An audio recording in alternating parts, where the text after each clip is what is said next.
Bonjour à tous, nous sommes en direct avec le docteur Daniel Simeka, médecin généraliste. Bonjour docteur. Bonjour. Aujourd'hui, nous allons vous parler des petits bobos de l'été. Notre expert répondra à toutes les questions que vous vous posez sur cette thématique. Écoutez, bonjour à tous. Merci d'être sur ce webinaire post-déconfinement. C'est toujours un plaisir, en tout cas, de se retrouver comme cela. Donc, je vous salue bien. Moi, je suis médecin généraliste, expert dans un certain nombre de disciplines dites non conventionnelles quand on les aime pas, ou dites alternatives et complémentaires quand on les aime. La sémantique change selon qu'on est du côté des pour ou du côté des contre. Ça veut dire que moi, j'utilise plein d'outils dans ma pratique, phytothérapie, oligothérapie, homéopathie, je suis également sophrologue, puisque mon credo en médecine, c'est la médecine intégrative. Je considère qu'il n'y a pas de camp, il y a un seul camp, c'est l'intérêt du patient. Et ces deux principes, le principe de parcimonie, d'abord, utiliser la thérapeutique la plus adaptée et la moins invasive, et un principe de globalité, c'est-à-dire qu'on ne soigne pas juste des symptômes, mais on soigne les gens de préférence en fonction de leur terrain et donc en tenant compte de la totalité de leur être. Alors du coup, voilà, quels sont ce qu'on appelle les petits bobos de l'été? Bon, il y en a plusieurs. Est-ce que vous pouvez peut-être faire le tour pour commencer? Ça donnera sans doute des idées ensuite à nos lecteurs pour poser leurs questions. Tout dépend d'abord ce qu'on fait l'été, bien évidemment. Il semblerait quand même que cet été, on va pouvoir passer des vacances dans notre hexagone, dans notre joli pays. C'est sûrement ce que vont faire la majorité des gens. Mais il est quand même possible, probable, qu'on puisse un peu se déplacer à l'étranger de façon plus classique, donc prendre l'avion. Alors moi, j'ai l'habitude de commencer mon propos quand je parle des difficultés liées à l'été, déjà par le voyage. Le mal des transports, c'est un problème, surtout par exemple pour les enfants. Avoir des enfants mis dans la voiture à longueur de temps, c'est quand même pas terrible. Il y a la peur de l'avion. Même si on sait que c'est sûrement pas le moyen le plus sûr de perdre la vie. C'est beaucoup plus dangereux sur une autoroute, mais bon, c'est comme ça. Sur l'autoroute, on n'a pas peur, et dans l'avion, on a peur. C'est la préparation éventuellement. Il y a des vaccins à faire selon le pays où on se rend. Et puis une fois arrivé là-bas, il y a tous les problèmes déjà alors pas tellement quand on est en France normalement, mais à l'étranger, de touristas, des diarrhées liées au changement de nourriture, à certains microbes, à certains virus. Il y a toute la pathologie liée au soleil, bien évidemment, parce que le soleil, c'est un ami à fréquenter avec modération. On en a besoin pour la vitamine D, mais on sait bien les inconvénients. C'est les piqûres d'insectes, et toutes les bestioles en tout genre, sans parler évidemment sans aller jusqu'aux serpents, aux araignées, mais principalement les piqûres d'insectes, voilà. Et moi, souvent, je termine d'ailleurs, je mets dans les pathologies de l'été le blues de la rentrée, parce que souvent, les vacances, elles sont sympas, elles sont agréables, c'est une espèce de rupture, et c'est presque pas une rupture, c'est-à-dire c'est comme si, en vacances, on se lâchait un petit peu et on se reconnectait avec notre être profond. Et souvent, la réflexion qu'on a pu tous se faire à un moment donné, quand on a passé vraiment 15 jours, 3 semaines de bonnes vacances, c'est de se dire, mais c'est ça la vraie vie, mais qu'est-ce que je vis d'habitude? Mais c'est 11 mois que je viens de passer, mais c'est quoi? Il y a une espèce de prise de conscience, sauf que, voilà, on n'est pas dans un monde idéal, il faut travailler, il faut gagner sa vie, etc., etc. Et donc, il y a une espèce de blues de rentrée, comme s'il y avait un jardin d'Éden un peu perdu, on est chassé du paradis terrestre que sont les vacances. Donc, je mets ça aussi, moi, dans la pathologie de l'été. Alors, nous avons Cathy qui est avec nous et qui demande si l'aquagym en mer est bénéfique pour la santé. L'aquagym, que ce soit en piscine ou en mer, bien évidemment, parce que le fait d'être dans l'eau, on le sait, supprime un petit peu la pesanteur. C'est un petit peu la même chose qu'avec le cyclisme, qu'avec le vélo, sauf que avec le vélo, c'est le fait d'avoir les fesses portées qui supprime une partie de la pesanteur et qui fait travailler les groupes musculaires de façon différente. Là, dans l'aquagym, vraiment, on est un petit peu porté. En même temps, il y a une résistance de l'eau qui fait qu'on se muscle davantage. Le fait que ça soit de l'eau de mer, c'est quand même plus naturel, parce qu'on sait bien, l'eau de piscine, ça ne veut pas dire que l'eau, c'est pas naturel, mais on est bien obligé de rajouter des choses dedans. Il y a une dimension cognitive, quand on est dans la mer, on n'est pas enfermé. Donc, bien évidemment que c'est excellent pour la santé. Je vois pas trop, à part de pas prendre ses précautions et de risquer de se noyer ou autre, je vois pas très bien quels pourraient être les inconvénients. Quel remède pour se protéger contre les piqûres de moustiques? Et les moustiques, ça pose vraiment un problème. C'est même maintenant un vrai problème de santé publique, qu'ils soient tigrés ou pas tigrés. Alors comment les reconnaître? Bon, il faut quand même bien regarder pour pouvoir faire la différence. Et puis le tout, c'est de se protéger. Bien évidemment, il y a les moyens classiques. Je ne vais pas insister. La moustiquaire, enfin, faire attention, surtout pour les enfants, de fermer les portes.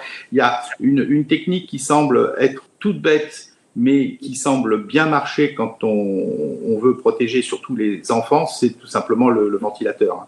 Parce que les moustiques, ils n'aiment pas trop les courants d'air, c'est un peu plus compliqué.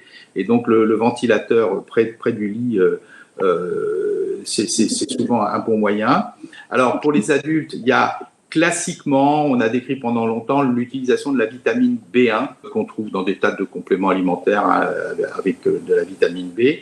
C'est un truc tout bête, c'est que quand on avale ce genre de médicaments, ça passe dans la sueur et ça donne une odeur franchement très désagréable. Alors c'est désagréable pour les moustiques, mais c'est désagréable pour les nez humains aussi. Donc souvent on essaye, c'est pas forcément la solution la meilleure. Il y a les huiles essentielles qui peuvent donner un certain effet. L'huile essentielle l'huile essentielle de citron qu'on peut utiliser par voie orale, et l'huile essentielle de lemongrass qu'on peut utiliser en voie. Alors si c'est l'huile essentielle de citron, c'est 1 goutte, 2 gouttes sur un petit morceau de sucre parce que ça a une action sur le foie un petit peu tonique. Il ne faut pas forcer les doses par jour. Ça passe dans la sueur et ça peut repousser.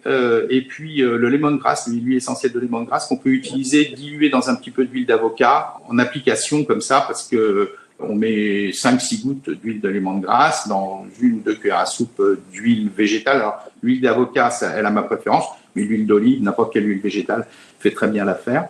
Une fois qu'on est piqué, si on est piqué, il y a un grand médicament qui marche très bien, c'est Apis, qui est un médicament homéopathique qui est fabriqué à partir du venin d'abeille, enfin à partir même de l'abeille entière, et on peut l'utiliser en 15 CH. C'est un médicament qui marche très bien, mais qui ne marche pas longtemps.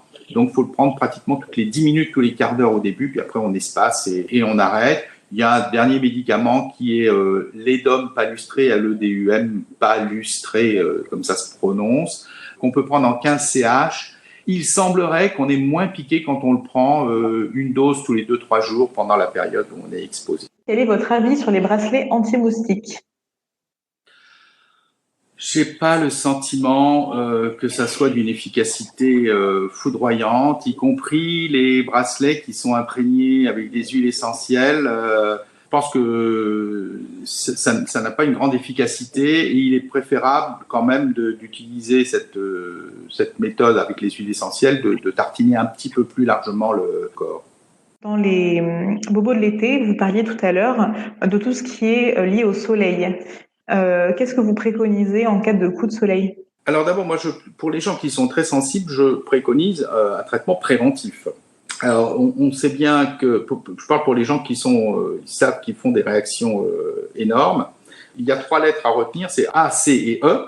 Vitamine A à base de carotène, la vitamine C que tout le monde connaît, et la vitamine E avec et souvent le sélénium associé, qui sont des éléments des micronutritionnels qui vont aider. Alors on fait une cure, il y a plein de spécialités, il faut demander conseil à son pharmacien, il y a plein de spécialités qui contiennent ces produits. 3 semaines avant, allez, on fait une petite cure avant de s'exposer au soleil. Il y a un médicament homéopathique qui est muriatique acidum, l'acide muriatique acidum, que je préconise en 30 CH. On prend 1 dose par semaine le mois qui précède et pendant la période d'exposition. Après, une fois que l'érythème est là, le médicament principal qui correspond à ce coup de soleil ou à cet érythème, à cette lucite, c'est un médicament homéopathique qui est fabriqué à partir d'une plante qui est la belladone.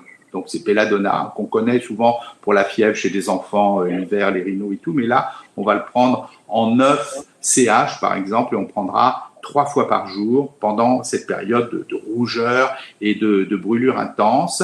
Si c'est moins rouge et que c'est un peu plus rose et que c'est très amélioré par le froid, on revient au médicament précédent qui est Apis, qu'on prendra aussi en 9CH et 3 ou 4 ou 5 fois par jour selon l'évolution des symptômes. Mais c'est surtout la prévention. Alors évidemment, je ne le dis pas, mais parce que ça tombe sous le sens, c'est aussi de veiller aux écrans solaires, à pas s'exposer à outrance, à s'hydrater correctement parce que la peau déshydratée, elle prend beaucoup plus facilement les réactions solaires. Voilà, c'est tout cela aussi. Faut-il utiliser systématiquement des crèmes solaires indice 50? Alors, les indices des crèmes solaires, on a le sentiment que chaque laboratoire a son échelle d'indices. Donc, moi, je crois qu'il faut surtout avoir confiance dans les marques un petit peu prestigieuses, un petit peu connues, plutôt que d'essayer d'économiser sur les crèmes solaires. En tout cas, il faut utiliser un indice maximal, sachant que, vous savez, c'est comme à un moment donné, on parlait d'écran total, c'est un vocable. Si on veut vraiment se protéger, utiliser la crème solaire idéale, c'est le béton, hein, on reste à l'intérieur. Et puis, comme ça, on n'a pas de souci, mais c'est un peu dommage. Donc, il faut utiliser les crèmes qui sont à indice maximal. Très bien, merci. Pas de problème avec la vitamine D. La vitamine D, on la synthétisera toujours suffisamment, à condition, alors j'en profite, hein, parce qu'on manque tous chroniquement de vitamine D. Pour la vitamine D, il faut du soleil, mais il faut aussi avoir une fonction hépatique qui marche, parce que la synthèse de la vitamine D, ça passe par le foie. Donc, si on passe son temps à boire de l'alcool l'été, je ne dis pas qu'il ne faut pas, on peut se lâcher raisonnablement, mais il faut veiller à ce que on ne soit pas matraqué par l'alcool ou par les boissons sucrées, parce que sinon, c'est le foie qui, lui, va bloquer, même si on a du soleil. Je vois qu'il y a aussi une question par rapport à quelqu'un qui parle de B-vitine. C'est ce que je disais par rapport à la vitamine B. Hein, c'est ça, c'est la vitamine B qui donne une odeur. Alors, c'est plus qu'une odeur de levure. Hein, c'est une odeur de levure, mais un peu passée quand même, la levure. Hein. C'est franchement, parce que la levure, quand c'est une odeur de croissance, c'est agréable. Là, franchement, ça sent mauvais. Donc, pour les moustiques, mais pour les autres aussi. Sylvie demande si prendre un comprimé par jour pendant les mois d'été n'est pas préjudiciable, car c'est tout de même une vitamine synthétique. Oui, les vitamines naturelles sont toujours plus intéressantes. Alors la vitamine B1 en vitamine naturelle, ça j'ai un doute, je suis pas sûr qu'on puisse trouver ça facilement sur le marché. D'autres vitamines naturelles, les vitamines naturelles sont bien sûr toujours préférables. Pourquoi? C'est très simple. Quand on fabrique une vitamine chimiquement, on fabrique les vitamines, c'est des molécules qui sont orientées. C'est un peu comme ma main droite et ma main gauche. Donc, on sait bien que les vitamines qui appartiennent au règne du vivant, elles sont toutes orientées plutôt du côté gauche, hein, puisque notre ADN lui-même tourne à gauche. Et quand vous fabriquez chimiquement, vous fabriquez les deux formes. Or, ça, ces deux molécules, donc je prends cet exemple avec mes doigts, hein, mais vous comprenez bien, une molécule, elle a une conformation spatiale et son image dans le miroir, elle n'aura pas forcément la même action chimique. Alors souvent, c'est une absence d'action chimique, donc on prend un comprimé, on n'a que la moitié qui marche. Il peut y avoir un petit inconvénient avec l'autre moitié, donc c'est toujours mieux les vitamines naturelles. Alors, parlant de mer, Claude demande quelle est la conduite à tenir pour les brûlures de méduses. Alors, les brûlures de méduses, ça, je veux dire, là, je suis pas tout à fait dans mon domaine d'expertise parce que ce sont davantage les maîtres nageurs connaissent bien ça et les médecins qui sont des médecins installés près du bord de mer qui connaissent ce genre de choses. La piqûre de méduse est quand même une urgence. Hein. Donc, quand on s'est fait piquer par une méduse, normalement, c'est le 15 hein, directement. Alors, un autre thème qu'on n'a pas abordé, c'est celui des vaccins. Parce que souvent, c'est une période où on doit, pour partir à l'étranger, faire un certain nombre de vaccins, etc. Moi, c'est très clair, hein, je fais pas partie des anti-vaccins. Hein, je pense que quand le vaccin contre la fièvre jaune, quand il est nécessaire, mais aussi la prévention dans les zones de paludisme, hein, où on doit prendre, la fameuse chloroquine, pas l'hydroxychloroquine, qui est la chloroquine, ou d'autres antipaludéens. Donc, dans ces cas-là, quand on doit faire des vaccins, c'est bien de prendre un petit protocole homéo pour préparer ça. On prend 5 jours avant et 5 jours après, 3 granules de Thuya 9CH le matin et le soir, 3 granules de Silicea 9CH le soir. Les 5 jours qui précèdent, les 5 jours qui suivent. Et si on doit prendre un antipaludéen. On sait que ça protège bien du paludisme, qui est une maladie terrible. Ça tue bien davantage que le coronavirus. Et donc, les inconvénients de ces antipaludéens, un petit peu, c'est une action toxique sur le foie. Donc, dans ces cas-là, ce qui est bien, c'est de prendre une petite dose de phosphorus une fois par semaine en 9 CH pendant toute la période pendant laquelle on prend ces antipaludéens. Et comme ça, on n'aura pas de souci. On pourra se protéger du paludisme et se protéger d'éventuels effets secondaires. Marie-Claire nous pose une question. Pour les brûlures, par exemple avec le barbecue, comment savoir quel est leur degré de gravité et faut-il consulter? Alors, lorsqu'on se prend pour une saucisse et qu'on se grille soi-même, les 3 stades, très clairement, c'est quand c'est juste rouge, c'est le 1er degré. Quand ça cloque, en langage scientifique, on appelle ça une flictène. Lorsque ça cloque, c'est le 2e degré. Et quand on commence à voir que ça a un petit peu, qu'on est un peu abîmé, on le voit pas forcément du premier coup d'ailleurs, parce qu'au départ, on peut ne voir que la cloque. Et c'est 3 jours, 4 jours plus tard, quand la cloque s'affaisse, quand éventuellement ça pèle, quand on s'aperçoit qu'en dessous, ça a un tout petit peu creusé. Donc ça, c'est le 3e degré. Et c'est sur le 3e degré où parfois, il peut y avoir des cicatrices. Jusqu'au 2e degré, on a une cicatrisation, c'est invisible. On verra jamais qu'on a été brûlé. Alors, on peut prendre effectivement des médicaments homéopathiques, il y a des choses comme ça, mais surtout, il faut mettre des pansements gras pour permettre, alors désinfecter bien sûr, pour éviter l'infection, surtout si ça mettre sous l'eau froide aussi au tout début, enfin l'eau tiède. Ouais. Absolument, absolument. Il y a pour les petites brûlures, il y a une technique qui est connue dans les écoles d'hôtellerie et de restauration. Quand parce que c'est des gens qui se brûlent facilement dans les cuisines, les petits apprentis, etc. Et on leur indique dès qu'on se brûle, on met du poivre moulu, ce qui peut sembler complètement hallucinant. Moi, je l'ai fait une fois, j'ai essayé, ça marche et ça soulage la douleur absolument instantanément. Mais c'est juste pour la douleur sur le moment, on met du poivre moulu sur l'endroit brûlé. Mais après, sinon, effectivement, eau tiède, eau froide, et puis on surveille, et ensuite les pansements gras pour que ça cicatrise au mieux. Dans les brûlures, il faut faire attention, dès que ça concerne une zone de peau qui est un petit peu étendue, là, il y a un risque quand même, à la fois un risque infectieux, un risque de déshydratation, il y a beaucoup de risques, et dans ces cas-là, il faut consulter. Très bien. Merci à vous, docteur, d'avoir répondu présent. C'était un plaisir. Au revoir.